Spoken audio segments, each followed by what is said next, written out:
మీకు జీవితం అంధకారం, గమ్యం లేని నావలా తోస్తుందా? అయితే మీరు అర్థవంతంగా జీవిస్తున్నట్లు, ఆనందంగా ఉన్నట్లు, అనేక అవకాశాలు, పనులు మీరు కలిగి ఉన్నట్లు, జీవితం బిజీగా ఉన్నట్లు, ఆధ్యాత్మిక క్రమంలో పాల్గొన్నట్లు, ఆధ్యాత్మిక పుస్తకాలు చదువుతున్నట్లు, మీకు ఎంతో మందికి ఉపయోగకరంగా ఉన్నట్లు, ఏవి కలలు కంటున్నారో అవే మీ జీవితంలో భౌతిక సంఘటనలుగా ఎదురవుతాయి.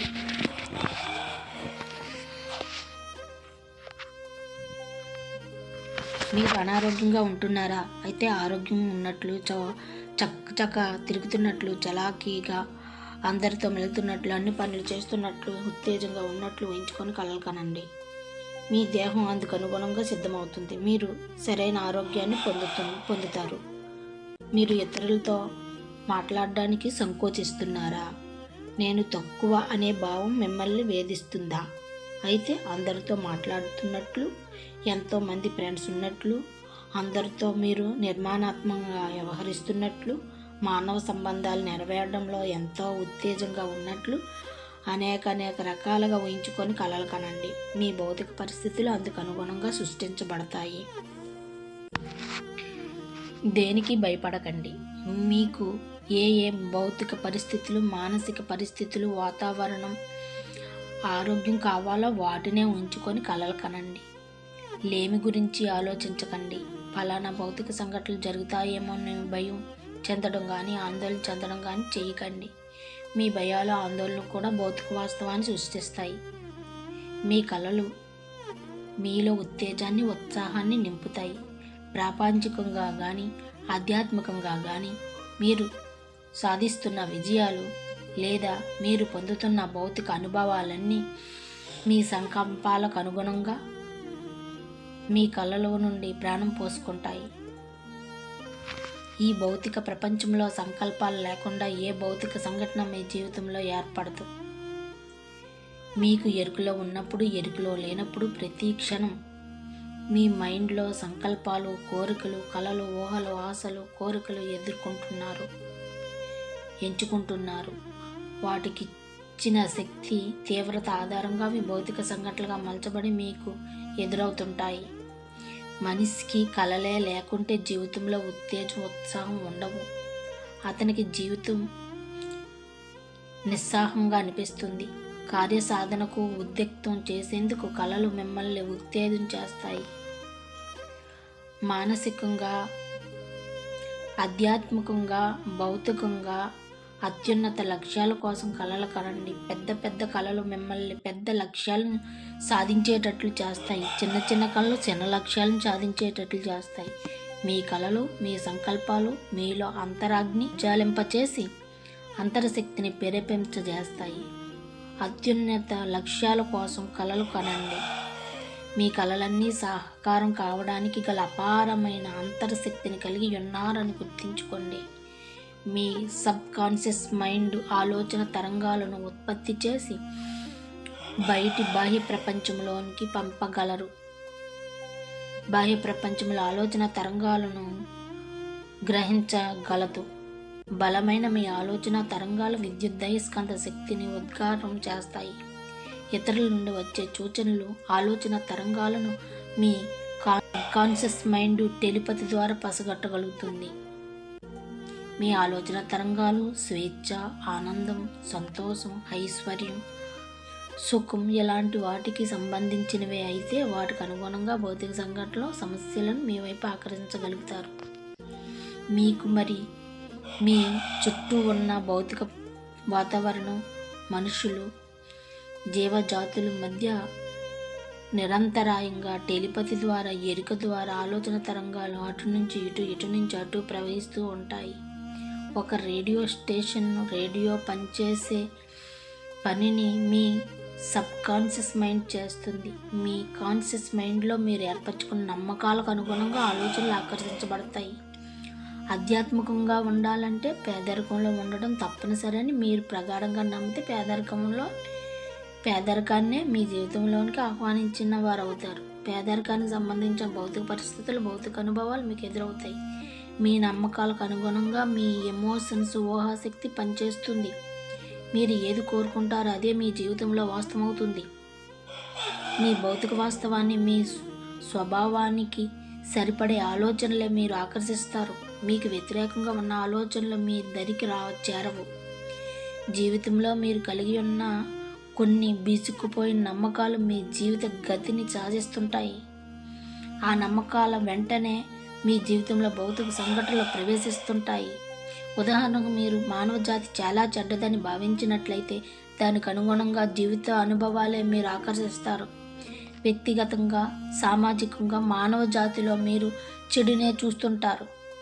మీకు చెడు తలుపు తట్టే వాళ్ళే మీ వైపు ఆకర్షిస్తుంటారు. మోసం చేసేవాళ్ళు, ద్రోహం తలపెట్టేవాళ్ళు, హింసను కలుగచేసేవాళ్ళు, అబద్ధాలు ఆడి మిమ్మల్ని ఇబ్బంది పెట్టేవాళ్ళు, మీరు కూడా అలాంటి వాళ్ళ వైపే ఆకర్షితులవుతుంటారు. న్యూస్ పేపర్స్, టెలిఫోన్, రేడియో, సాహిత్యంలో కూడా మానవ జాతిలో చెడునే గ్రహించడం మీరు చూస్తూ ఉంటారు. మీకు తారసపడే ప్రతి వ్యక్తిని చెడు చేసే వ్యక్తిగా అనుమానిస్తుంటారు. మానవుల పట్ల కీడు జరుగుతుందేమో అని భయపడుతుంటారు. మీ నమ్మకాలు చెడు వైపే ప్రతి క్షణం కేంద్రీకరింపచేస్తుంటారు. జీవిత భాగస్వామిని, కుటుంబ సభ్యులను, సహా ఉద్యోగులను, మన దేశ ప్రజలను అందరినీ చెడుగానే భావిస్తుంటారు. ఆ నమ్మకాలకు అనుగుణంగా మీ జీవితంలో భౌతిక సంఘటనలు, భౌతిక పరిస్థితులు ఎదురవుతున్నాయి.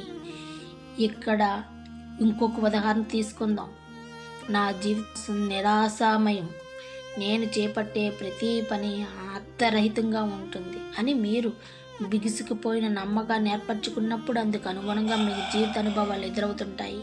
ఎటువంటి పరిస్థితుల్లో మీకు ఎదురయ్యే ప్రతి ఘటనలోనూ నిరాశ ధోరణి కనబరుస్తుంటారు. మీ జీవితాన్ని అర్థహీనంగా భావిస్తూ ఎమోషనల్గా ఉద్రేక పడిపోతుంటారు. మీ జీవితం మీ ఈ ధోరణితో మిమ్మల్ని మీరు మానసికంగా, శారీరకంగా హింసించుకుంటారు. మీ కుటుంబ సభ్యులను, మీతో పరిచయం ఉన్న వాళ్ళను కూడా మానసికంగా, శారీరకంగా హింస పెడుతుంటారు.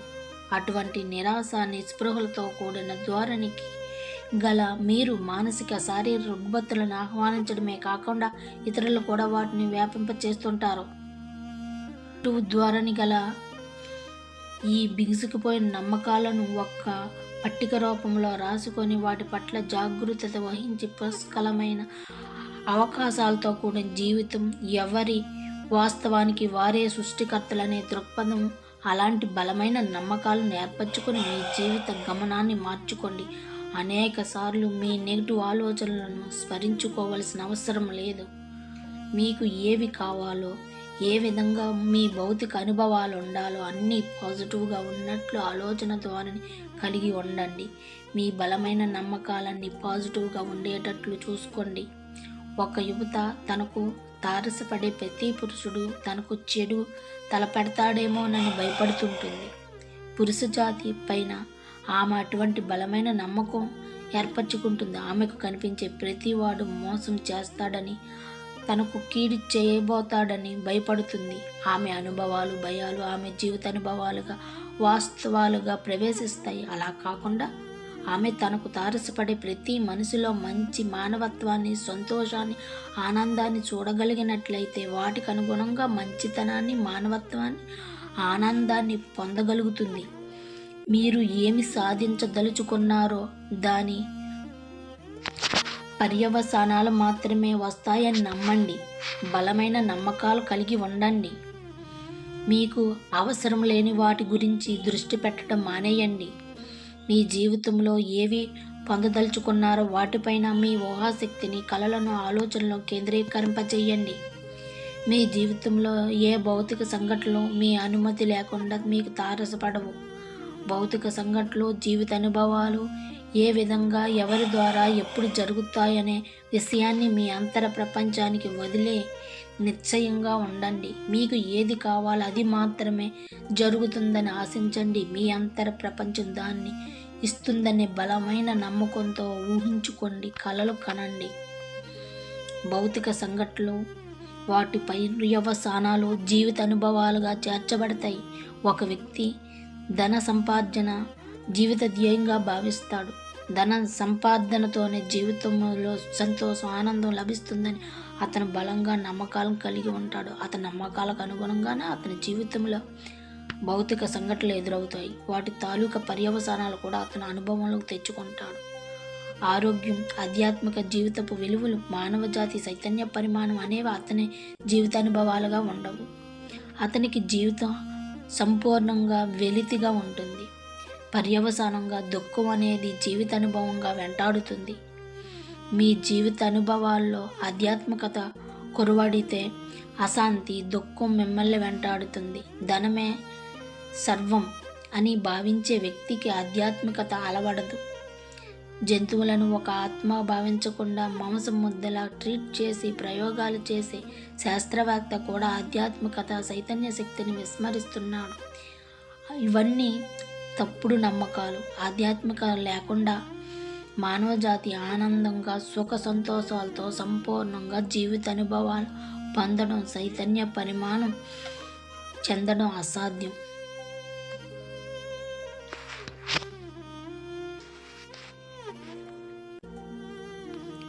బిగుసుకుపోయిన నమ్మకాలు జీవిత సత్యాలుగా భావించడం వలన మీ ఎమోషన్స్ ఊహాశక్తికి అనుగుణంగా పనిచేస్తాయి. మీ నమ్మకాలకి అనుగుణంగా భౌతిక సంఘటనలు ఆకర్షించడం, దానికి అనుగుణంగా రాణించడం జరుగుతుంది. దీనివల్ల ఇతర జీవిత అనుభవాలు తలుపు మూసివేసినట్లవుతుంది. జీవితాన్ని అన్ని కోణాల్లో దర్శించి జీవిత అనుభవాలు పొందేందుకు గల విశాల దృక్పథాన్ని మీరు అలవర్చుకోవలసి ఉంటుంది. బిగిసిపోయిన నమ్మకాలను బద్దలుగొట్టి కొత్త వరవడితో కూడిన ఆలోచన విధానాన్ని అలవర్చుకోవడంతో మీ ఊహాశక్తి, ఎమోషన్ చక్కగా పనిచేస్తాయి. అయితే ముందర బిగుసుకుపోయిన నమ్మకాలు ఏమిటో మీరు స్పష్టంగా గుర్తించేందుకు మీరు ప్రయత్నం చేయాలి. వాటిని గుర్తించిన తర్వాత ఆ నమ్మకాలను రూపుమార్చడం కోసం ఊహాశక్తి, ఎమోషన్స్ మీరు ఆశ్రయించవచ్చు.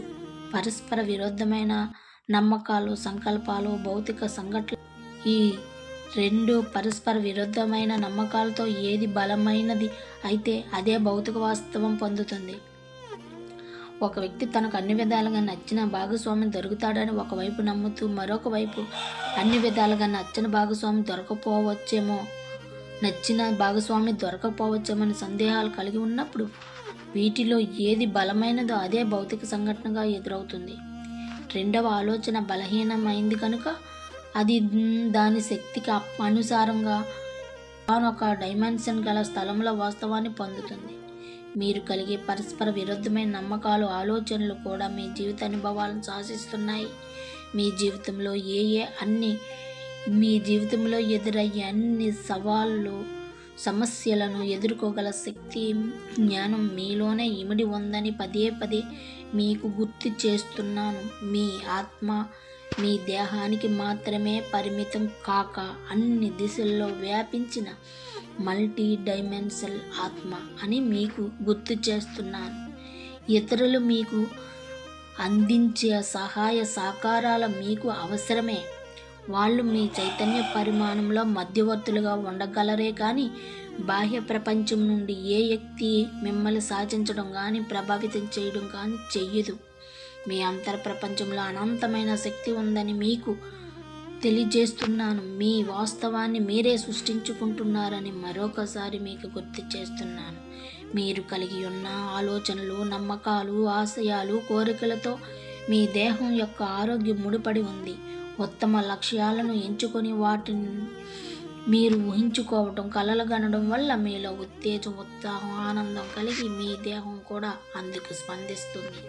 జీవితాన్ని నిరాశాజనకంగా భావించినప్పుడు దానికి అనుగుణంగా దేహం స్పందిస్తుంది. మీలో ఆలోచనకు, సంకల్పాలకు అనుగుణంగా మీ దేహం స్పందిస్తుంది.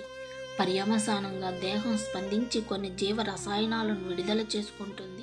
జీవితాన్ని నిస్సారంగా భావించినప్పుడు దేహం నిస్సత్తువును కలిగి ఉండడం వల్ల